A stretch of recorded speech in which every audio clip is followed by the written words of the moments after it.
खुलुमबाय आं सिबिरानि ब्रह्म नोंथांमोनखौ आंनि एसबी बड' निउज चेनेलाव गासैखौबो बरायबावनाय थाबाय नोंथांमोननि थाखाय आं गोदान मोनसे भिडिअ लानानै फैबावबाय अन्नानै भिडिअखौ जोबजासिम नायलांदो सनितपुर जिल्लायाव थरथाम बमा मोननो हानाय जादों सनितपुर जिल्लानि भालुकपुं बाजारनि साखाथियाव आखाइजों बानायनाय थरथाम बमा मोननो हानाय जादों आरो बे दायाव आसाम अरुणाचल प्रदेश सीमानि भालुकपुंनि थागिबि अनन्त बराखौ एरेस्ट खालामदों नाथाय बिथाङा बे थरथाम बमाखौ मानो थाखाय बानायदोंमोन आरो बिथाङा सोरबा उदखारि हान्जाजों सोमोन्दो दं ना गैया बेनि सोमोन्दै दासिमबो जेबो मिथिनो हानाय जायाखै ना बिथाङा बे बमाखौ बहाबा दैथायहरगोन नामा बेफोर गासैबोनि सायाव मिथिनो थाखाय पुलिसआ दा संदाननाय हाबाखौ मावगासिनो दं होननानै मिथिहोदों फिन हाग्रा बिफाननि गोसोम खामानिया नुजाथिदों गंफ्रोमबो दाम्पारफोरनिफ्राय 500 राङै रां लाफुबाय थानाय समावनो हाग्रा बिफाननि 7 मावथिफोरखौ हमदों चिरां जिल्ला बनसुआ चिरांनि खासिक'त्रायावनो हमनो हादों बनसुनिफ्राय फोरमायथिनाय बायदिब्ला चालान थासेयावबो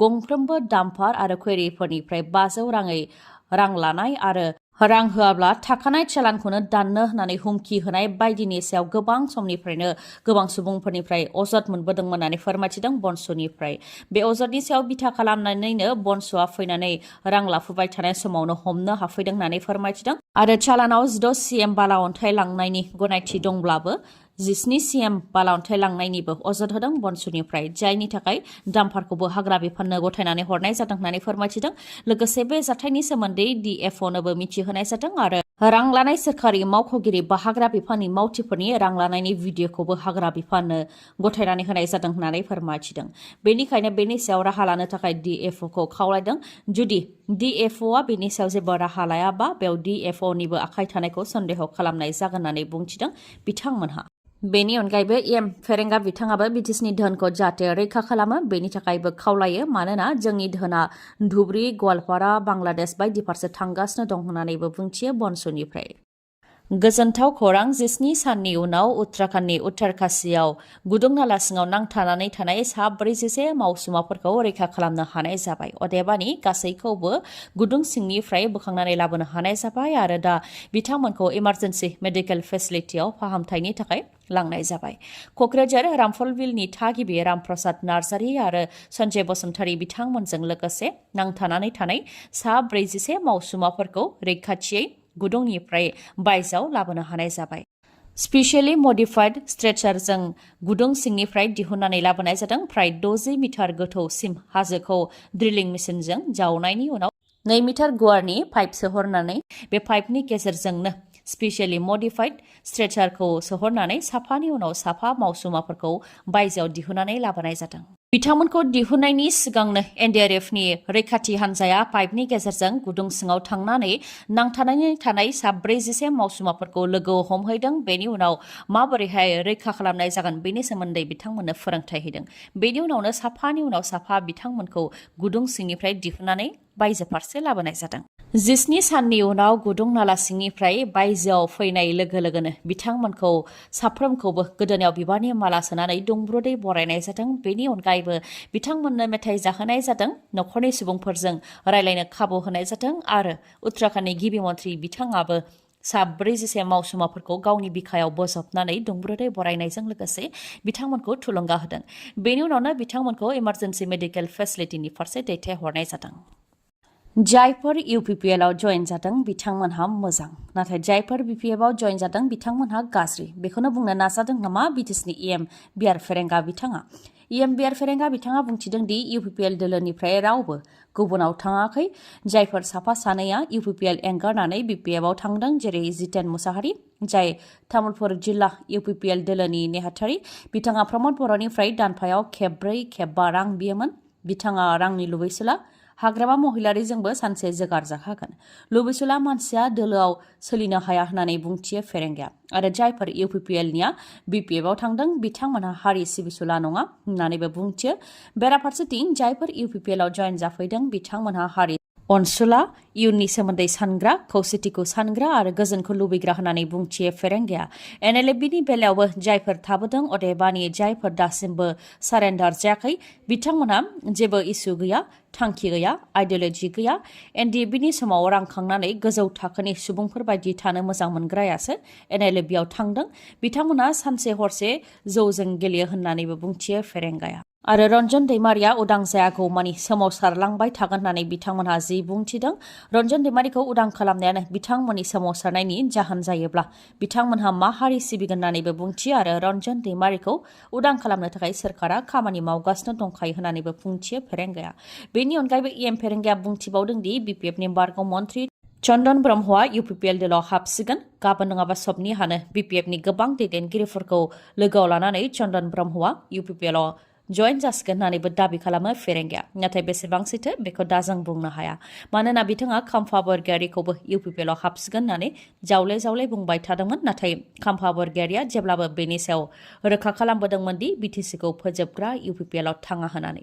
आरो फेरेंगाया जि गोसो बेखौनो बुंलाबायो, गाज्रि राव बाहायो, रावनिबो मोजां बुङा आरो सासे दैदेनगिरिया सोद्रोम राव बाहायनांगौ होननानैबो बुंथिबोदोंमोन बिथाङा। दा फिन फेरेंगा बिथाङा चन्दन ब्रह्मखौ UPPLआव हाबसिगोन होननानै बुंथिदों आरो बेनि अनगायैबो MP बिसायख'थिनि उनावनो खाम्फा बरगयारि बिथाङाबो UPPL दलाव हाबगोन होननानै बुंथिदों फेरेंगाया। मोनसे दुखुनि खौरां, मैदेरनि गाग्लोबनायजों फिन सासे आइजोनि जिउ खहा। बे खेबाव गोरबोआव गोनां आइजोआ मैदेरनि गाग्लोबनायजों जिउ खोमानो गोनां जादों। सनितपुर जिल्लानि राङापारा पुलिस थानानि सिङाव थानाय मालदाङाव जादों बे दुखुनांथाव जाथाया। उत्तम राभानि बिसि रिता राभाखौ फुंनि 7 रिंगासो समावनो हाग्रानि मैदेरा गाग्लोबनानै बुथारलांदों। फोरमायथिनाय बायदिब्ला फुंनि 7 रिंगासो समाव बिथाङा जेब्ला दै लायनो थाखाय थांदोंमोन बे समावनो हाग्रानिफ्राय फैनाय मैदेरा बिथांनि सायाव गाग्लोबदों, जायजों बिथाङा थैनो गोनां जादों। लोगोसे बिथांनि गोरबोआव थानाय गथ'आबो थैफानो गोनां जादों। मिथिहोनाय बायदिब्ला 9 दाननि गोरबोआव दंमोन आइजोआ। बेजों लोगोसे बिथांनिया सासे 8 बोसोर बैसोनि उन्दै गथ'साबो दंबावोमोन। चिरां जिल्ला बिजनीनि साहा ओनसोलावबो हाग्रानि मैदेरनि उदखार। चिरां जिल्लानि बिजनीनि 3 नं हायनारि गुदि फरायसालिनि संग्रा न'खौ बुफाय बुसि खालामनानै थेर बेथेर खालामलांदों हाग्रानि मैदेरा। हाग्रानि मैदेरा फरायसालिनि न'खौ बुफायलांनायजों लोगोसे न' सिङाव थानाय बस्थानै माइरंखौबो जानानै खहा खालामलांदों। बेनि अनगायैबो फरायसालिनि गोबां माल माथाखौनो आलाय सिलाय खालामलांदों। ओनसोलनि सुबुंफोरा फोरमायथिनाय बायदिब्ला हाग्रानि मैदेरा गामियाव फैनानै उदखार खालामफैबाय थायो। बेनि थाखायनो ओनसोलाव गोजोन गैया होननानै फोरमायथिदों। मैदेर हाबफैबाय थानायखौ होबथानो थाखाय राहा लानांगौ होननानैबो ओनसोलनि सुबुंफोरा सोरखारनिसिम खावलायहरदों। 3 नं हायनारि गामिनि रायजो राजाफ्रा फोरमायथिदों दि रिजार्भ सेर हिसाबै मैदेरा फैबाय थायो आरो रायजो राजाफोरनि थांनानै थानायाव जेंना होफैयो। आरोबाव फोरमायथिबावदों दि बिटिआर सोरखारा सर्ट लाइनखौ होदोंब्लाबो सर्ट लाइना थिक नङा बा गाहाम नङा। गोसो जायोबानो मैदेरा फैनो हायो, जेबो रैखाथि गैया होननानैबो फोरमायथिदों। बेनिखायनो सर्ट लाइनखौ थाबैनो खालामनानै होफिननो थाखायबो सोरखारनिसिम खावलायहरदों। आरोबाव फोरमायथिबावदों दि फरायसालियाव ओंखाम संनायाव जेंना जानो गोनां जादों। सोलोंथाइ बिफाननिफ्राय जाहाथे अनसुंथाइ मोननो हायो बेनि थाखायबो खावलायहरदों रायजो राजाफ्रा। गयबारि बियाबाव UPPLनि जयनिं हाबाफारि, जेराव बावैसो सान सिगां आखाइ दैखांनाय NLFB आफादनि बिबक'जों लोगोसे NLFBनि सोद्रोमाफोर गासै सा 174आ UPPL दलाव जयेन जादों। बिथांमोननि अनगायैबो गुबुन गुबुन राजखान्थि हान्जानिफ्राय गासै 2500 सुबुंफोरा UPPLआव जयनिं जादों होननानै फोरमायथिदों प्रमद बर' बिथाङा। UPPL आरो BJP जथाय सोरखारखौ मोजां मोननानैनो UPPL दलाव हाबफैदों। सिगांनि सोरखारनि समाव बिटिआर ओनसोलाव गोजोन गैयामोन। हाग्रामा महिलारिया गोजोन लाबोगोन होननानै रायजो राजाफ्रा गोबां मिजिं थिदोंमोन। नाथाय 17 बोसोर रायजो राजाफ्रा खस्थ' मोनदों, गिनानै थानो गोनां जादों, जाख्ल'नाय जादों। बेनिखायनो बेफोरखौ गाज्रि मोननानै मित्रजोट सोरखाराव हाबफैदों होननानै फोरमायथिदों प्रमद बर' बिथाङा।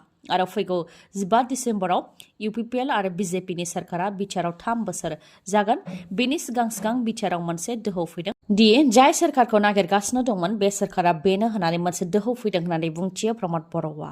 मानोना बे सोरखारा सोलोंथाइ होनो सानदों, IAS IPS खालामनो सानदों, बेखारफोरनि थाखाय सानदों आरो आबादारिफोरनि थाखाय सानदों। बेनिखायनो गासैबो UPPL आरो BJPखौ मोजां मोननानै जयेन जादों होननानै बुंथियो प्रमद बर'आ। बिबक' बिथाङाबो UPPL राजखान्थि हान्जायाव जयेन जानायनि सायाव बुंथिदों दि प्रमद बर' दैदेननायाव गोजोन थासारि फैबाय। बेनिखायनो गोजोनखौ नोजोर बोनानै राजखान्थियाव हाबदों आरो राजखान्थियाव थानानै खामानिखौ मावलांगोन होननानै बुंथियो बिथाङा। आरो गासै सा 174आ UPPL दलाव हाबदोंखौ फोरमायथिदों बिबक' बिथाङा।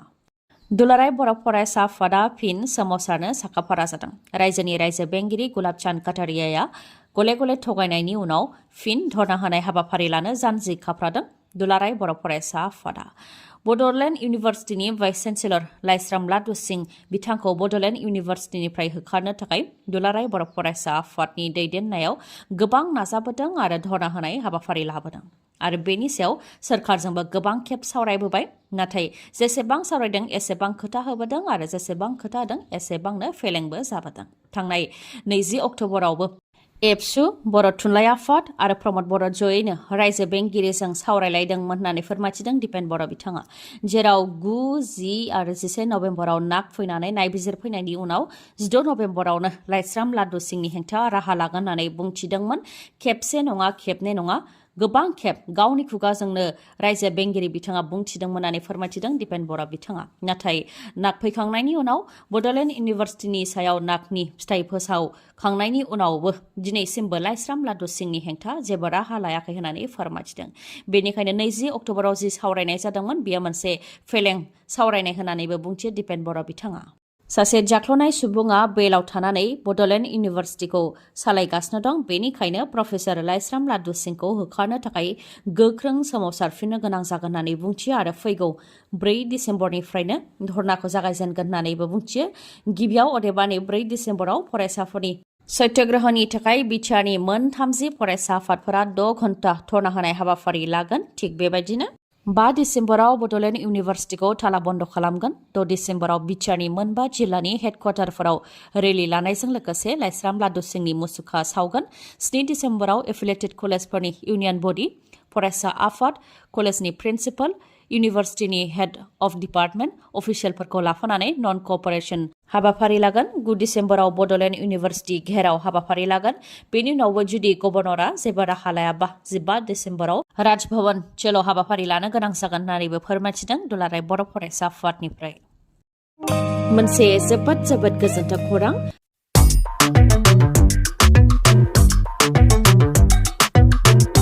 दिवाली फोरबो आरो गोजां बोथोरखौ लोब्बा लाखिनानै मानिकपुर पुलिस थानानि साखाथियाव थानाय मानास अट' हन्डा श'रुमा नोंथांमोननि थाखाय गोजोनथाव खौरां लानानै फैदों। नोंथांमोनहा दिवाली फोरबोनि थाखाय गोदान मटर साइकेल बा स्कुटि बायनो सानदोंब्ला मानास अट' हन्डा श'रुमनिफ्राय बायनो हागोन। मानोना मानास अट' हन्डा श'रुमा नोंथांमोननि थाखाय बायदि अफार लानानै फैदों।